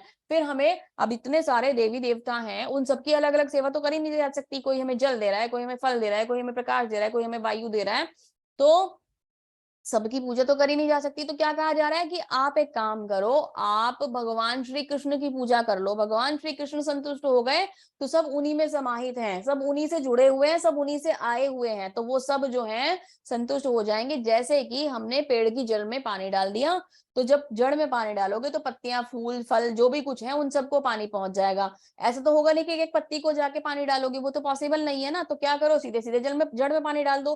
तो रास्ता बहुत आसान बता रहे हैं भगवान। हम कंफ्यूज रहते हैं और अपनी बुद्धि चलाते हैं। जैसे अर्जुन अभी भी थोड़ी थोड़ी चला रहा है ना, तो हम भी अर्जुन की तरह, क्योंकि अर्जुन तो हमें ही रिप्रेजेंट कर रहा है, तो हम, अर्जुन तो मूर्ख नहीं है, वो तो हमें रिप्रेजेंट कर रहा है, क्योंकि मूर्ख तो हम हैं। हम क्या करते हैं, हम अपनी बुद्धि चलाकर जैसा मन करता है, जिसने गाइड कर दिया, मेरे घर में तो सिस्टम फॉलो होता है, मैं तो यहीं जाऊंगा, मैं तो इन्हीं देवता की पूजा करूंगा। हमें ट्रेडिशन में ना क्या मिल जाता है, हमें ट्रेडिशन में एक तरीके से भक्ति मिल जाती है। जी ये हमारे घर में होता है तो मैं ये करूंगा, सही और गलत, चाहे किसी के घर में गलती होता हो, वो उसको, मैं, हालांकि हमें ऐसा नहीं कहना चाहिए, मुझे नहीं कहना चाहिए, लेकिन मैं फिर भी मतलब एक बात बता रही हूँ कि सही ज्ञान होना बहुत जरूरी है। और अगर सही ज्ञान आपको मिल रहा है तो जिस समय मिल रहा है आप उसी समय उसे एक्सेप्ट कर लें, बजाय जो ट्रेडिशन चल रहा है वो क्या होता है उसे भी फॉलो करते रहो, कोई फर्क नहीं पड़ रहा। लेकिन सही ज्ञान अगर मिल रहा है तो उसे तुरंत से फॉलो करना शुरू कर दो, क्योंकि ये भगवत गीता से ज्यादा बड़ा सत्य कुछ हो ही नहीं सकता। ये स्वयं भगवान की वाणी है। आगे चलते हैं। अभी चक्र काम कैसे करता है, हम ऐसा करते हैं तो होता कैसे है, सारी चीजें एक दूसरे से कोरिलेट कैसे करती हैं, कैसे कनेक्टेड होती हैं, इस बात को समझते हैं। तो जब एक्चुअली क्या है, भगवान ने ब्रह्मा जी द्वारा हमें ज्ञान दिया वेदों के द्वारा, है ना। वेदों ने हमें ये नॉलेज दी कि हमें क्या एक्शंस करने हैं, ठीक है, उस अकॉर्डिंग हमारी ड्यूटीज क्या है, हमें ये पता चल गया। हमने फिर उस अकॉर्डिंग जो वेदों में शास्त्र सम्मत जो है, शास्त्रों के अंदर जो लिखा हुआ है वो हमने फॉलो करा और अपना कर्तव्य पूरा करा कि हमें ये कार्य करने चाहिए। उस कार्य को करने के बाद क्या हुआ, वो कार्य एक तरीके का यज्ञ हो गया, है ना। जो शास्त्रों के संगत हमने कार्य करा, ऐसा नहीं कि मैं यहाँ बैठ के हवन करूंगी वो यज्ञ हो रहा है ना। हमने अगर शास्त्रों के अनुसार कार्य कर लिया तो वो ही यज्ञ है, ठीक है। शास्त्र संगत कार्य करने पर यज्ञ संपन्न हो जाता है। जब वो यज्ञ होता है, यज्ञ अलग से भी किया जाता है, पर जो शास्त्र संगत कार्य हैं, जो हमारे लिए कर्म निश्चित किए गए हैं, उनको करने पर वो यज्ञ हो जाता है। और वो यज्ञ करने से क्या होता है, वर्षा आती है, यानी कि कंडीशन जो है, एनवायरनमेंट जो है, वो अकॉर्डिंगली बिल्कुल सही तरीके से चलना शुरू होता है। उस वर्षा से जो हमने अपने कर्तव्य को पूरा करा था, अगर वो खेती करने का था, तो वर्षा से जो है ना पानी मिलता है धरती को, और पेड़ पौधे बहुत हरे भरे हो जाते हैं और आगे फल देते हैं। फिर वो जो अन्न आता है, उस अन्न से हम भगवान के लिए प्रसादम बनाते हैं, सब कुछ बहुत अच्छे से बना लेते हैं। भगवान के लिए तो हम भोग बनाते हैं, प्रसादम तो हमारे लिए होता है, तो हम भगवान के लिए भोग तैयार कर देते हैं। फिर उस भोग को, भगवान के भोजन को जो हमने बनाया था भगवान के लिए, उसको हम फिर से भगवान को अर्पित करते हैं, तो भगवान खुश होते हैं और प्रसन्नता के साथ हमारा ज्ञान और बढ़ाते हैं, और सही तरीके से कर्तव्य करने की हमें प्रेरणा देते हैं, और फिर वो एक यज्ञ के रूप में कन्वर्ट हो जाता है, और फिर फैसिलिटी मिलती है, बारिश आती है, और प्रकाश और सारी चीजें मिलती हैं, वायु मिलती है, और उसके बाद फिर और अच्छी फसल आती है, और फिर हम भगवान को भोग लगाते हैं। तो ये जो चक्र है, ये एक साथ चलता रहता है, साथ साथ ऐसे ही चलता रहता है। अभी ये तो एक तरीका हो गया कि अन्न है ना, इससे रिलेटेड चीजें बताई गई हैं, लेकिन अभी एक इम्पॉर्टेंट यज्ञ है, ये जो कर्तव्य है, ये तो हमें बता दिया गया कि हमें कैसे करना है, लेकिन इससे भी ज्यादा इम्पोर्टेंट इस कलयुग में करने के लिए जो हमें एक यज्ञ बताया गया है, वो क्या बताया गया है, वो हमें बताया गया, चैतन्य महाप्रभु ने हमें बताया है, संकीर्तन यज्ञ, है ना। संकीर्तन यज्ञ हमें करना चाहिए, ये सब तो हमें करना ही है, लेकिन स्पेशली हमें क्या करना है, हमें करना है संकीर्तन यज्ञ। चैतन्य महाप्रभु जो राधा और कृष्ण का एक कॉम्बिनेशन वाला भगवान का अवतार है, वो मतलब क्या बोलते हैं, यहाँ 500 साल पहले आए, और उन्होंने आकर हमें कलयुग में भगवान को कैसे ध्याना है, कैसे उनको, उनसे अपना कनेक्शन या संबंध दोबारा से एस्टेब्लिश करना है, बनाना है, उसके लिए हमें चैतन्य महाप्रभु ने पूरा एक रास्ता दे दिया, माध्यम दे दिया। तो हमें यज्ञ, हमें ये संकीर्तन यज्ञ कैसे करना है, या हमें जप यज्ञ कैसे करना है, हमें क्या करना होता है, हमें सबसे पहले जो प्रणाम मंत्र है चैतन्य महाप्रभु का, वो बोलना होता है। इसमें हम उनकी ब्लेसिंग्स मांगते हैं, हमसे कोई त्रुटि ना हो जाए, उन्होंने हमारे लिए इतना सब कुछ दिया, तो हम उन्हें थैंक यू भी करते हैं, तो धन्यवाद भी करते हैं। तो कैसे बोलना होता है, जयो श्री कृष्ण चैतन्य प्रभु नित्यानंद श्री अद्वैत गदाधर श्रीवास आदि गौर भक्त वृंदा। तो हम यहाँ पे उनको, उनके जो उनकी पूरी मंडली है, उनके साथ उनको नमस्कार करते हैं। इसके बाद हमें क्या बोलना होता है, हरे कृष्ण कृष्ण कृष्ण हरे हरे, हरे राम राम राम हरे हरे। मैंने कल कहा था ना आपको कि मैं आपको चैंटिंग करना सिखाऊंगी, तो हमें चैंटिंग करनी है। तो चैंटिंग हमें किस तरीके से करनी है, ये इसे जप यज्ञ कहा जाता है। कैसे करनी है कि आपको माला लेनी है ना, हमारे पास माला होती है, नीम माला पे आप लोग अभी करेंगे, आगे डिस्कस कर लेंगे इसमें किस किस तरीके से आप कर सकते हैं, कौन कौन सी माला ले सकते हैं। तो आपको क्या करना है, जो माला होती है जप माला, उसमें ना एक सेंटर में एक मन का होता है, पॉइंट होता है, एंड पॉइंट या स्टार्टिंग पॉइंट कह सकते हैं, जिसके आगे धागा लगा होता है, उसे सुमेरु कहा जाता है। तो उस पे आपको वो पंचतत्व मंत्र बोलना है, ये है पंचतत्व मंत्र, आपको पंचतत्व मंत्र बोलना है। जय श्री कृष्ण चैतन्य प्रभु नित्यानंद श्री अद्वैत गदाधर श्रीवास आदि गौर भक्त वृंद। उसके बाद पंचतत्व वहां बोल के स्टार्टिंग पॉइंट पे आपको क्या करना है, एक एक बीट पे आपको हरे कृष्ण महामंत्र बोलना है। और ये 108 नंबर्स में होते हैं, 108 मोती होते हैं, जिनके ऊपर हमें हरे कृष्ण महामंत्र बोलना होता है। हम इसे क्या करते हैं, अपनी मतलब राइट हैंड से हम लोग माला को स्क्रॉल करेंगे, इंडेक्स फिंगर को हटा देते हैं, सेकंड जो आपकी मिडिल फिंगर होती है, इस पे माला चलती है, एक एक मोती आगे बढ़ता जाता है, और जब करते जाते हैं एक मोती आगे बढ़ता जाता है। जब ये माला एक एंड हो जाती है, तो जिन्हें दूसरा मतलब क्या कहते हैं, बिल्कुल हम उसी पॉइंट पे आ जाते हैं जहां से हमने शुरू करा था, और हमें दूसरी माला करनी है, तो हम क्या करते हैं, उस माला को एक तरीके से रिवर्स कर लेते हैं, पलट लेते हैं। हम सुमेरु को कभी क्रॉस नहीं करते हैं, उस माला को रिवर्स कर देते हैं। तो फिलहाल के लिए आप अभी एक माला जप से शुरू कीजिए, जो माला जो जप नहीं करते हैं। पहले हम छोटे से टारगेट बना के चलते हैं, और धीरे धीरे धीरे से बढ़ाते जाते हैं। जप को हमेशा बढ़ाया जाता है, जप को हम कभी भी घटाया नहीं जाता। तो आप सब लोगों को एक प्रैक्टिस बनानी है कि हम भगवान के नाम का जप, एटलीस्ट हम कुछ नहीं कर सकते, जिन्होंने हमें इतना सुंदर जीवन दिया है कि हम मनुष्य योनि में आ जाएं, मनुष्य योनि में आकर हम भगवान के को अगर थैंक यू भी ना बोल पाए, उनको ग्रेटिट्यूड भी ना शो कर पाए, तो कोई फायदा ही नहीं है हमारे इस मनुष्य जन्म का। फिर हम फिर से 84 लाख योनियों में भटकते रह जाएंगे। तो हमें क्या करना है, हमें उस बंधन से मुक्त होना और भगवान को थैंक यू बोलना है। तो थैंक यू बोलने के लिए हमें चैंटिंग जरूर करनी है, मिनिमम 1 राउंड तो आपको करना ही, इससे कम तो कुछ हो ही नहीं सकता ना, इससे कम तो 0 ही होता है। तो वो तो आप अभी भी 0 पर तो बैठे ही हो, आपको अकाउंट जो है ना पॉजिटिव करना है। पॉजिटिव करने के लिए 1 राउंड से आपको शुरू करना है, 2 भी कर सकते हैं, लेकिन मैं हमेशा ये कहती हूँ कि टारगेट स्टार्टिंग जो है ना छोटे से रखिए और उसे बढ़ाते जाइए। उसमें ना कभी ये फीलिंग ना आए कि यार चैंटिंग नहीं हो पाई, मैंने 10 राउंड का कॉन्सेप्ट चला रखा है, हो ही नहीं पा रही है, कभी 4 कर ली, कभी 2 कर ली। तो हमें क्या करना है, हमें धीरे धीरे धीरे धीरे, कल भी मैंने आपको समझाया था, आगे बढ़ना है। तो एक्चुअली क्या होता है, जो हमारा चेतना जो होती है वो अलग अलग तरीके से काम करती है। अभी क्या है, अभी हम ना बॉडी के हिसाब से चीजों को सोचते हैं, हम भौतिक स्तर पर चीजों को सोचते हैं। जब करने के बहुत फायदे होते हैं, जब आप जब करोगे ना तो आपको ये फील होगा कि आपकी लाइफ धीरे धीरे बदलती जा रही है। और जो लोग चैंटिंग करते हैं उनके एक्सपीरियंस हैं, वो अपनी एक्सपीरियंस से इस बात को बताते हैं कि उनकी लाइफ में चेंज होना शुरू हो गया है, उन्हें बहुत कूल एंड काम फील होने लग गया है, वो बहुत शांत महसूस करते हैं, बहुत खुश महसूस करते हैं, या सब कुछ सेट होता चला जा रहा है। तो ये जपना बहुत पावरफुल है, बहुत ही ज्यादा पावरफुल है। ये अनुभव करने की बात है, ये कहने की बात नहीं है। तो ये कब अनुभव होगा, जब हम उसे अपनी लाइफ में अप्लाई करेंगे। एक जप को करने में, एक माला को करने में 7 मिनट का मैक्सिमम टाइम लगता है। कुछ लोग 6 मिनट में भी उसे कंप्लीट कर लेते हैं। शुद्ध तरीके से, बिल्कुल सही तरीके से जप करना है, मुंह से बोलना है, तो उसको वर्ड को कान से सुनना भी है। हरे कृष्ण कृष्ण कृष्ण हरे हरे, हरे राम राम राम हरे हरे। जैसे भी बोल सकते हैं आप बोलिए, बहुत ज्यादा स्लो और बहुत ज्यादा फास्ट मत बोलिए, मीडियम मतलब उसमें वॉल्यूम पे बोलिए। जो क्या बोलते हैं इसको, पिच जो है आपकी वो सही होनी चाहिए।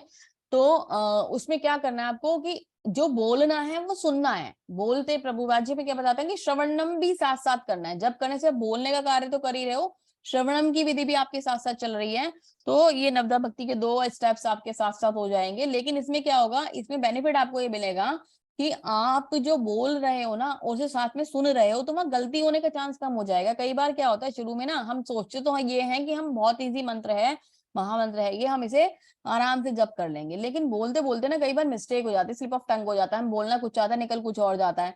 तो वो जो है, हालांकि उससे कोई पाप नहीं लग रहा, लेकिन हम अपनी जान की गलती ना करें, है ना। और हम क्या कर सकते हैं, हम उसे सुधार सकते हैं, है ना। तो हम कैसे सुधार सकते हैं, हम उसे सही तरीके से आराम से नॉर्मल स्पीड पे बोले और फिर उसे सुने, है ना। तो उससे क्या होगा कि वो स्पीड जो है ना धीरे धीरे सेट हो जाएगी, और जब जो है वो धीरे धीरे सही तरीके से होना शुरू हो जाएगा। तो हम बॉडीली प्लेटफॉर्म पे होते हैं, और बॉडीली प्लेटफॉर्म पे हम लोग, मतलब बॉडी नहीं, एक्चुअली भौतिक प्लेटफॉर्म पे होते हैं। कल भी हमारा एक क्वेश्चन था कि अर्जुन को स्वर्ग ही क्यों भेजा जा रहा है। तो यह भेजने के लिए सर भगवान क्यों बात कर रहे हैं, तो क्योंकि अर्जुन का स्तर जो है भौतिक है। जब हम बॉडी के बारे में सोचते हैं, इंद्रियों के बारे में सोचते हैं और मन के हिसाब से चलते हैं, तो हम bodily platform, sorry physical platform पे होते हैं, भौतिक स्तर पर होते हैं। जब हम यहाँ से भगवान को जोड़ना शुरू कर देते हैं, इसके ऊपर थोड़ा सा उठते हैं और भगवान को जोड़ना शुरू करते हैं, तो पहले इंटेलेक्चुअल प्लेटफॉर्म आता है, प्रज्ञात्मक स्तर, और उसके बाद आध्यात्मिक यानी कि स्पिरिचुअल, यानी कि भगवान का वहां हमारे संग एक कनेक्शन बन चुका होता है।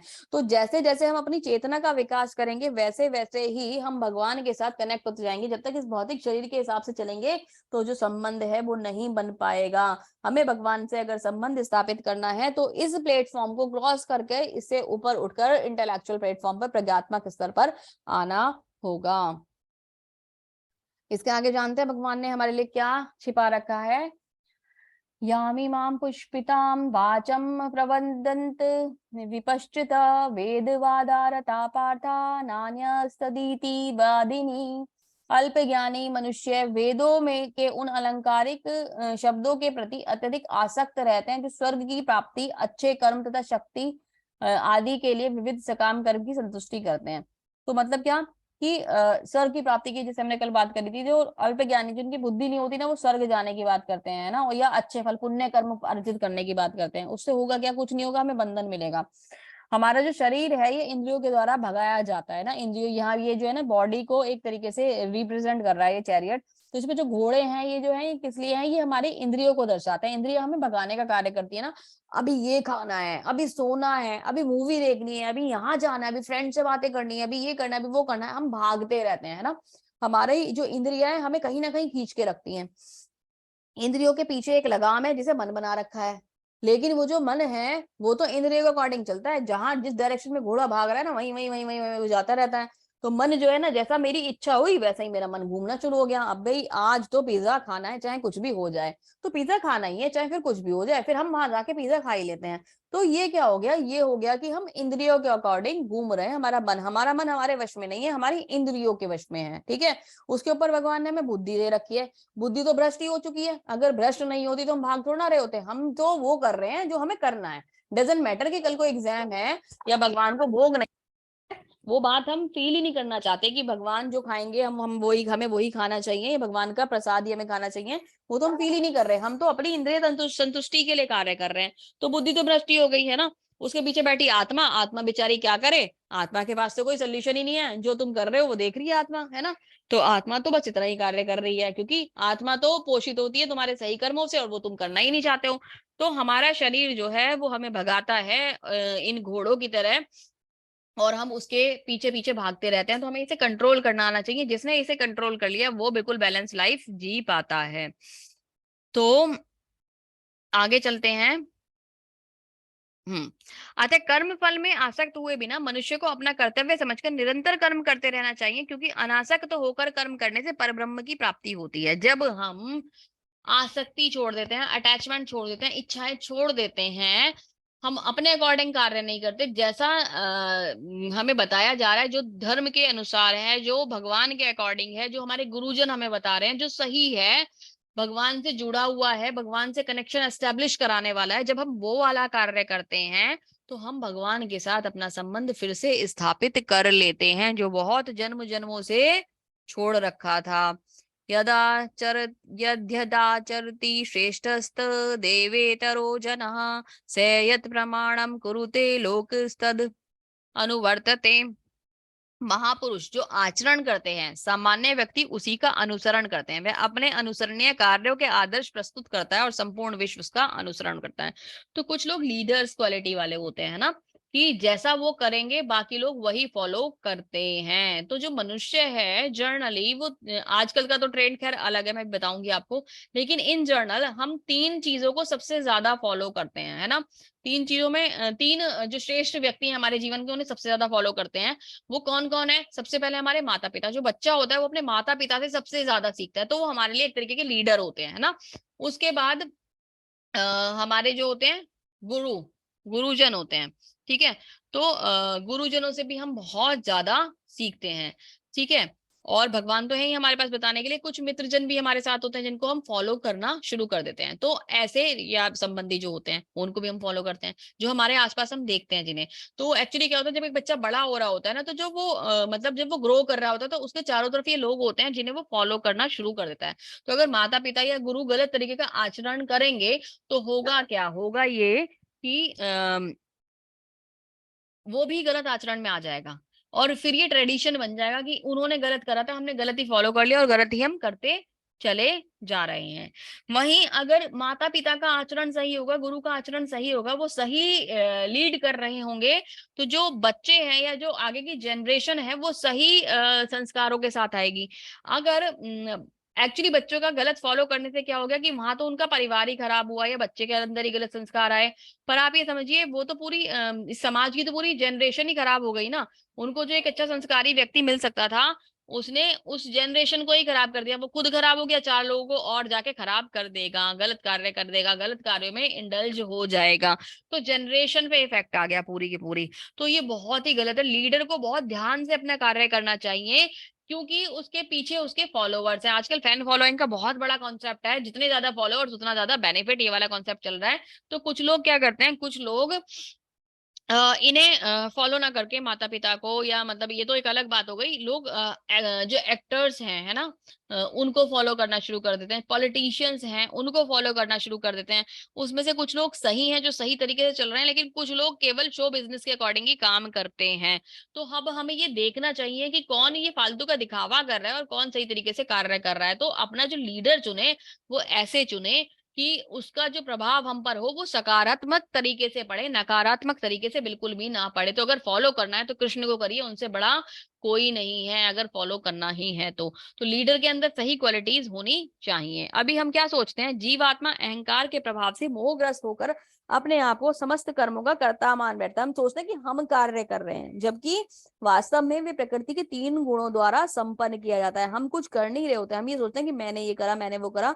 हो क्या रहा है, हम तो गुणों के प्रभाव में। गुण किसके हैं? गुण है माया देवी के, सतोगुण, रजोगुण और तमोगुण। उन्होंने हमें गुणों के बंधन में बांध रखा है, क्योंकि जैसे हमारी इंटरेस्ट होता है उस अकॉर्डिंग गुण हम फॉलो करने लग जाते हैं। किसी का इंटरेस्ट है कि उसे आराम करना है तो बस आराम ही करेगा, आ गया तमोगुण में। ठीक है। किसी का इंटरेस्ट है कि वो बहुत ही ज्यादा एक्टिव रहना चाहता है, 24 घंटे बिजी रहना चाहता है, कोई काम हो चाहे कोई काम ना हो, उसे फालतू में भागना ही है, ऊपर नीचे इधर उधर यहाँ वहां वहां वहां। मतलब विदाउट बिजनेस वो बिजी हो जाता है, विदाउट वर्क वो बिजी हो जाता है, बिजी बिजी विदाउट वर्क, एक जो सेंटेंस आता है ना वो हो जाता है। तो वो भागे जा रहा है, भागे जा रहा है, भागे जा रहा है, सुपर एक्टिव है ना। तो वो क्या हो गया? आ गया रजोगुण में। अभी कोई लोग ऐसे हैं जो बिल्कुल बैलेंस्ड वे में काम करते हैं, जो सही तरीका है, सुबह 4 बजे उठते हैं, अपना मंगला आरती करते हैं, भगवान के नाम का जप करते हैं, फिर स्टडीज करते हैं, फिर अपने आगे के जो उनके जॉब बिजनेसेस वगैरह हैं वो करते हैं, घर की रिस्पॉन्सिबिलिटीज फॉलो करते हैं, सारा काम बिल्कुल सिस्टमेटिक वे में करते हैं, पूरा दिन बहुत अच्छे से बिताते हैं और फिर भगवान का नाम लेकर सो जाते हैं। तो ये क्या है? ये है सतोगुण। तो हम ये सोचते हैं ये हम कर रहे हैं, ये हम नहीं कर रहे हैं। हमने अपने इंटरेस्ट के अकॉर्डिंग गुण चुन लिए थे, उन गुणों के अनुसार माया देवी ने हमें वो गुण प्रदान कर दिए उस सिचुएशन के अनुसार, और हमसे भगवान या माया देवी के वो जो गुण हैं वो कार्य करा रहे हैं, करता हम नहीं है सिचुएशन में हमने। और उसमें क्या होगा, जैसे हम गुण चुनते हैं ना, उन गुणों के अकॉर्डिंग, अब जैसे तमोगुण आया तो उसमें उसके अकॉर्डिंग एक्शंस होने शुरू हो जाते हैं। अर्जुन ने कहा, हे विष्णुवंशी, मनुष्य न चाहते हुए भी पाप कर्मों के लिए प्रेरित क्यों होता है? ऐसा क्यों लगता है कि उसे बलपूर्वक लगाया जा रहा है? मतलब वो ये पूछना चाहते हैं कि कोई भी पाप कर्म में जाता नहीं है, जाना नहीं चाहता, लेकिन उसे ऐसा लगता है कि कोई पीछे से पुश कर रहा है, कोई उसे धक्का दे रहा है कि उसको उसे कोई पाप कर्म में लगा रहा है। वो तो करना ही नहीं चाहता ना, वो तो बहुत इनोसेंट है। अर्जुन क्या कह रहा है? जो जीव है वो बहुत इनोसेंट है, वो तो कुछ करना ही नहीं चाहता, उसको तो धक्का दिया जाता है कि तू जाके भैया गलत काम कर ले, है ना, तू जाके तेरा मन कर रहा है, तू भोग कर ले, तू इच्छा अपनी पूरी कर ले। तो ये अर्जुन का प्रश्न है कि ऐसा लगता है कि कोई हमें पुश कर रहा है, कोई हमें डाल रहा है, उसमें हम तो जाना ही नहीं चाहते। तो आगे भगवान क्या कहते हैं, जिस प्रकार अग्नि के धुएं से दर्पण धूल अथवा भ्रूण गर्भाशय से आवृत रहता है, उसी प्रकार जीवात्मा इस काम की विभिन्न मात्राओं से आवृत रहता है। तो भगवान यहाँ क्या कहना चाह रहे हैं, जैसे एक शीशा होता है ना, मिरर जो होता है, उसके ऊपर धूल पड़ जाती है ना, तो जो उसकी एक क्वालिटी है आपको कुछ दिखाने की, वो खत्म हो जाती है। आग होती है, आग के चारों तरफ धुआं होता है, धुआं अगर बहुत ज्यादा हो जाए तो क्या होता है, आग जो है ना वो ढक जाती है, और जो शिशु होता है वो माँ के गर्भ में, गर्भाशय के अंदर छुपा हुआ रहता है। तो लेकिन एग्जिस्टेंस तो है, ऐसा तो नहीं है कि नहीं है, शिशु है अंदर, है ना, आग है वहां, दर्पण है वहां, लेकिन उसके ऊपर धूल पड़ी हुई है। तो ये गलत कार्य हम कर नहीं रहे हैं, हमने ये गलत कार्य हमसे हो रहे हैं क्योंकि पिछले जन्म में हमने ना ये जो कर्म का अकाउंट अपना बना लिया था, कार्मिक अकाउंट, वो हमने इतना ज्यादा बना लिया था कि वो जो कर्म है वो हमारे पिछले जन्म से हमें फॉलो करते आ रहे हैं, उस अकॉर्डिंग हमें गुण मिल गए, और अब उन गुणों की वजह से उन कर्मों में और ज्यादा उलझते चले जा रहे हैं। तो ये धूल आज से नहीं जमी थी, पता नहीं कितने लाखों जन्म पहले से हमारा जो अकाउंट है वो चलता आ रहा है। हमारे मन पे, हमारी बुद्धि पे धूल पड़ी, जमी बुद्धि पे और सब चीजों पे धूल जमी हुई है। हम सही और गलत का निर्णय नहीं ले पाते हैं, और हम एक तरीके से ये समझ लीजिए कि उस चीज में गलत डायरेक्शन में अपने आप को चलाते चले जाते हैं। तो ये बहुत ही सही तरीके से समझना होगा कि आज का अकाउंट नहीं है, ये बहुत पहले से चलता आ रहा है। अभी तो करना क्या है, जो हो गया वो हो गया, अभी हमें इसे करेक्ट करना है, सही करना है, इस धूल को साफ करना है, धुएं को हटाना है, और ये बिल्कुल सही तरीके से कार्य करेगा। तो इसी के साथ हमारा जो ये अध्याय है ये थोड़ा सा और आगे बढ़ता है। इसमें क्या बताते हैं, इंद्रियाणि मनोबुद्धि रस्या अधिष्ठानम उच्यते एर्ते विमोहधत्तस्य हत्येषा ज्ञानामृत्य देहिनम। इंद्रिय तथा बुद्धि इस काम के निवास स्थान है ना। ये जो होता है वो होता काम की वजह से, जो इच्छाएं होती है हमारी ना, वो जो गलत इच्छाएं होती है, काम क्या है, जो हमारी डिजायर्स होती है ना, वो डिजायर्स लस्ट मैंने आपको बताया था ना, तो वो जो डिजायर्स होती हैं उनको पूरा ना करने पे हमने कल डिस्कस करा था कि हम लोग हमारा पतन हो जाता है, कैसे ऑब्जेक्ट होता है, फिर आसक्ति होती है, फिर उसके बाद वो इच्छा, वो क्रोध नहीं हो पूरा होता तो क्रोध आता है, फिर सम्मोहन होता है, डिल्यूजन होता है, और उसके बाद हम धीरे धीरे धीरे धीरे पतन, फॉल डाउन की तरफ चले जाते हैं। तो वो जो काम है ये क्यों आया, ये एकदम से नहीं आया, पिछले पूरे बहुत सारे जन्म हमारे जो थे वो बीत गए, और उनसे वो हमारी जो इच्छाएं थी वो चली आ रही हैं। तो काम बुद्धि जो है, मन तथा बुद्धि इसका निवास स्थान है। ये कहाँ बैठा होता है, हमारे मन में और हमारी बुद्धि में बैठा होता है। इनके द्वारा ये काम जीवात्मा के वास्तविक ज्ञान को ढक कर रख देता है। जो हमारे पास सही चीजें थी, हमारे पिछले संस्कार ऐसे हैं कि वो सही काम हमें करने नहीं दे रहे हैं, हमें गलत तरफ लेके जाते हैं। तो अर्जुन का जो ये प्रश्न था कि हम गलत करते ही क्यों हैं, ऐसा लगता है कि कोई हमसे करवा रहा है, हम करना नहीं चाहते, ऐसा लगता है कि कोई हमसे करवा रहा है और हम गलत होते चले जाते हैं। तो भगवान ये बता रहे हैं कि तुम्हारे पूर्व जन्म के कर्म हैं, जिनके अनुसार तुम्हारी बुद्धि जो है वो ढकी हुई है। जो भगवान ने तुम्हें बुद्धि दी है वो तुम्हारी सही तरीके से काम नहीं करती, क्योंकि उसके ऊपर धूल जड़ी हुई है। और ये जो काम है, जो लस्ट है, ये कहाँ बैठा होता है, हमारे मन पे और हमारी बुद्धि पर बैठा होता है। तो तात्पर्य भगवान कृष्ण उन स्थानों का संकेत कर रहे हैं जिससे शत्रु को जीतने वाला ये जान ले कि शत्रु कहाँ पर है। यानी कि हमें ये जानना होगा कि हमें कहाँ काम करना है, हमें कहाँ पे कंट्रोल करना है ना, हमें मन पे कंट्रोल करना है और हमें बुद्धि पे कंट्रोल करना है। मन समस्त इंद्रियों की कार्यकलापों तथा का केंद्र बिंदु है। अतः जब हम इंद्रिय विषयों के संबंध में सुनते हैं तो मन इंद्रिय तृप्ति के संबंध में भावों का आगार बन जाता है। इस तरह मन तथा इंद्रियां काम की शरण स्थली बन जाती हैं। इसके बाद बुद्धि एक कामपूर्ण रुचियों की राजधानी बन जाती है। बुद्धि आत्मा की तरह निकट पड़ोसन है। बुद्धि जो है आत्मा के साथ रहती है, निकट पड़ोसन है। कामों में बुद्धि से आत्मा प्रभावित होती है। जब बुद्धि में काम घुस गया तो उससे आत्मा भी प्रभावित हो गई। जिस तरह अहंकार उत्पन्न, जिससे अहंकार, हम लोग क्या होता है कि एरोगेंट हो जाते हैं ना, और वह पदार्थ से तथा इस प्रकार मन तथा इंद्रियों से अपना तादात्म्य कर लेता है। आत्मा भौतिक इंद्रियों का भोग करने की लत पड़ जाती है और जिससे वह वास्तविक सुख मान बैठता है। मतलब एक्चुअली क्या होता है, हमारा मन और बुद्धि मिलकर हमारी आत्मा को भी ढक देते हैं, और उससे क्या होता है, उससे ये होता है कि हम उसको अपनी पूरी बॉडी को उन इच्छाओं की पूर्ति में लगा देते हैं, और पूरा जो हम उसी को सुख मान बैठते हैं। उससे बड़ा कोई सुख ही नहीं है, और हमारा पूरी तरीके से पतन हो जाता है। तो ये आज की एक्टिविटी नहीं है, ये एक्टिविटी पुरानी चलती आ रही है, लेकिन बुद्धि खा चुकी है वो। अगर ऐसा लगता है कि किसी ने मुझसे कुछ क्वेश्चन भी करा था कि हम गलत करते ही क्यों है, कुछ इस तरह का प्रश्न आया था कल, तो हम करते नहीं है, वो हमसे हो जाता है।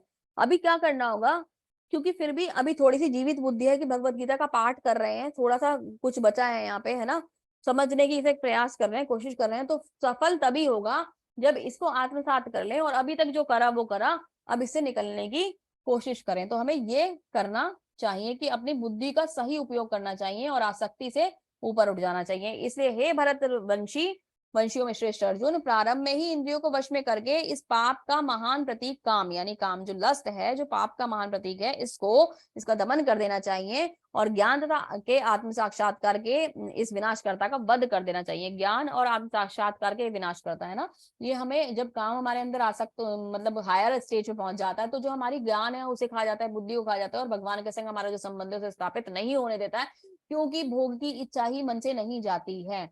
तो ये जो भोग की इच्छा है, ये जो काम की इच्छा है, ये जो काम वासना है एक तरीके से, इसको हम अपने जीवन से निकाल देना चाहिए। शास्त्र संगत सब कुछ सही है, आगे आप पढ़ोगे, अगर धर्म के अनुसार हो तो काम भी सही होता है, लेकिन अभी जो है ये अगर हमारे सर पे हावी हो जाए तो ये हमें हर चीज में इंडल्ज रखता है, हमें ये भौतिकता में इंडल्ज रखता है, हमें ये इंद्रिय सुख के लिए कार्य करने के लिए फोर्स करता रहता है। पीछे संस्कार चले आ रहे हैं, उनसे ये, उनकी वजह से ये हमारे साथ है। तो सही संस्कारों को अपनाइए और इस धूल को हटाइए और इसका जो है ना दमन कर दीजिए। बिल्कुल भगवान ये कह रहे हैं। इस प्रकार हे महाबाहु अर्जुन, अपने आप को भौतिक इंद्रियों तथा मन बुद्धि से परे जानकर मन को सावधान आध्यात्मिक बुद्धि मन को सावधान जानकर मन को सावधान आध्यात्मिक बुद्धि से स्थिर करके आध्यात्मिक शक्ति द्वारा काम रूपी दुर्जय शत्रु को जीतो, है ना। तो भगवान क्या कह रहे हैं कि हमें कृष्ण भावना भावित होना है, अपने मन को सब चीजों को सावधान अलर्ट कर लेना है ना,